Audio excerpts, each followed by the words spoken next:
Yo, so welcome to my Overwatch 2 DPS tier list. My tank tier list and my support tier list will be in the description below if you want to check them out. Let's get started.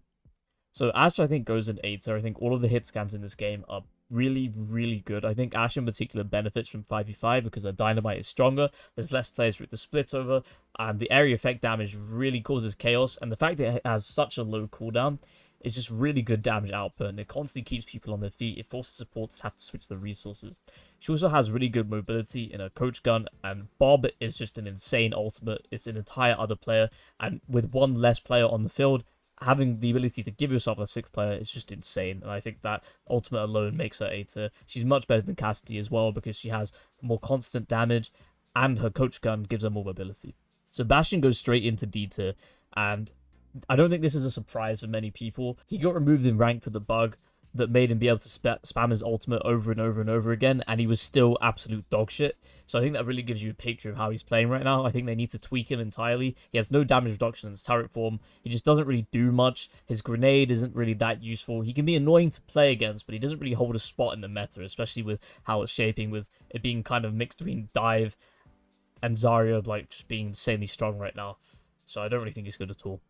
McCree goes in B tier. Now, McCree is still very playable. I think he's in an okay spot. He's not in as good a spot as Ashe, but his magnetic grenade is pretty good for damage output, and it's annoying as fuck to play against. I mean, this thing can literally take you down to 25 HP if you're playing 200 HP heroes, I think, or it's around that. That's what it feels like anyway. And damage reduction on his roll is pretty good. He has a consistent damage output, but I don't think it's consistent enough or high enough, and his mobility isn't strong enough, and his ultimate just doesn't really give that much utility to be in A tier, but he's still pretty good, and there are some things you can do with him. I'd like to see a bit of changes, what I think will happen is that the other characters will be toned down, and McCree will move up because other characters won't be able to match what he's at right now. Echo goes into A tier. I want to put Echo in S tier, but I think she's not entirely strong enough yet. I mean, she can duplicate every single character in the game, which means you can duplicate Sojourn, and you can get her ult really fast, which makes you basically like a god. You control everything in the game. I think also her basic damage, her basic abilities, and the fact she can fly and be really mobile is really good, is really good as a DPS, and it just makes her super strong. I think there's not really much else to talk about here.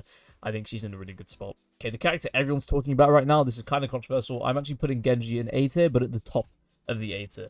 And my reasoning for this is, yes, Genji is strong, but Genji is almost a pub stomper, and you have to be insanely good at the character to get value out of him. You know, especially with the changes that are going to come out next season, or that have been that are allegedly going to come out next season, which I don't want them to. They're stupid nerfs. Genji's in a spot where he's strong because there's less CC, but there's still a CC in the game. You still have to be really good at the character and have really good game sense to be able to perform well on him. And I think what's making him so strong right now isn't actually Genji, it's Nano Boost. So for that reason, he's not S tier. He's not as easy as the other characters that are in S tier, but he's still very strong. He's a very good pickup. And I think he's in a very good spot right now, and it's honestly a shame that they're trying to change him. Hanzo goes into B tier because, like McCree, he's finding himself in a spot where he's not all that play, but he's still good. He's still a character you can play, and he's still a character that provides impact with his one-shot headshots. I think the snipers in the game are still good, and they benefit a lot from there being less shields, but that doesn't mean they're going to rise all the way to the top because it takes so much skill to play them, and even with the mobility that Hanzo has, in this dive meta, he might be struggling to find himself in good positions, or positions where he can really, like, you know, rain down hellfire with his arrows, and so for that reason he's B tier. Junkrat also B tier, similar boat, but I think he's also in a higher position than he was in Overwatch 1. Being able to spam at chokes is really good because it's a consistent source of damage in your zoning. You know, with one less player on the enemy team, they don't have a tank to soak up all the damage, and they don't have as much CC to stop Junkrat from doing what he does. So I think Junkrat can really get away with some more plays and playing a bit more aggressive, which really benefits him as a character because, you know, I think Junkrat has suffered from only being able to sit there and, you know, hold left click into, but he still gets hard countered by Echo and by Farah, and he still gets, and I feel like with the new Zarya meta, he might be struggling a bit because Zarya would be full charge pretty much all the time. But that could backfire. You could be breaking her bubble super fast and causing a problem for her. So I don't know. We'll have to see. Junkrat might be played a bit more. He could move into A tier or he could stay in B tier. Mei also beta. I think her left click's really good. I think her wall's really good. It always has been. Her ultimate, though, is the reason why she stays in this tier, and the reason why I kind of want to move her up into A tier.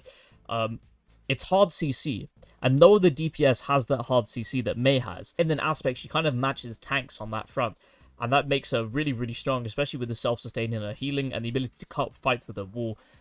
She's really, really powerful on maps like King's Row. So she kind of goes to the top of the B tier, I think, just for the hard CC alone, because it makes it so easy to get kills and it really disrupts fights. Sojourn straight to S tier. I don't need to explain this. Sojourn is absolutely batshit busted. She presses Q and your entire team turns into John F. Kennedy. It's not really a surprise that she's up here. I think people on Twitter have been talking about this for, the last couple of weeks. Her damage output is just ridiculous. The fact she can be wherever she wants, whenever she wants with her slide. Her E just has too big of radius, and her railgun just does so much damage for how little you need to charge it. If someone's just about like 160 HP, you can pretty much one-shot them with your right click, I feel like. You shoot them a couple times, then you right click and they're just dead, and I feel like it's a bit too strong for a character that doesn't require as much positioning because she has so much movement options. But enough about why I think she should be nerfed. She's just really, really strong and a really good pick because her damage is crazy. That's all you really need to know. Pharah, again in beta, I think she does obviously get hard countered by the strong CC in the game, but Pharah is a pick where, if everything else fails, you switch to Far Mercy, and I think she's still like that, and I think she still will be like that. She thinks she's in a good position right now. Maybe some damage reduction when she's ulting or something would be nice, but apart from that, I think she's in beta. Reaper is definitely in A tier. Reaper's similar to Pharah in the sense that it's a character you pick when all else fails. His ultimate's really good, Wraith form is really good, his damage in general is really good.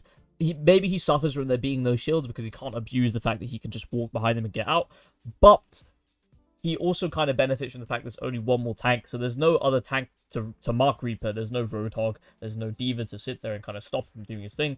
He can kind of get on the back line, try and get his damage and get out, which makes him really annoying and really strong, really potent. He also farms his ult quite quickly and he's self-sufficient.